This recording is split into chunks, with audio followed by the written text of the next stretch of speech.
ఏఐసీసీని విమర్శించే స్థాయి ఉందా కేటీఆర్ నీకు? ఏఐసీసీని కరప్షన్ కమిటీ అంటున్నావా? అయితే బీఆర్ఎస్ అంటే ఏంటి? బందిపోట్ల రాష్ట్ర సమిత. అవినీతిని ఆకాశాన్నంటే విధంగా తెలంగాణ ప్రజల్ని బందిపోట్ల కంటే ఘోరంగా దోచుకున్న బీఆర్ఎస్ పార్టీ, లేదంటే బీఆర్ఎస్ పార్టీ మీ నలుగురు నాయకులు ఈరోజు కాంగ్రెస్ విమర్శించే స్థాయికి వచ్చిందా?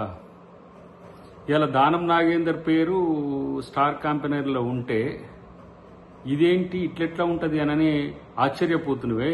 మరి ఆ రోజు టీడీపీలో గెలిచిన తలసాని శ్రీనివాస్ యాదవ్ పేరు మంత్రివర్గంలో ఎట్లా ఉందో మీకు అప్పుడు సోయలేదా? కాంగ్రెస్ పార్టీలో గెలిచిన సవితాయిందర్ రెడ్డి గారి పేరు మీ మంత్రివర్గంలో ఎట్లా చేర్చుకున్నారో మీకు సోయలేదా? మీ అవినీతి గురించి మాట్లాడాలంటే రోజులు సరిపోవు.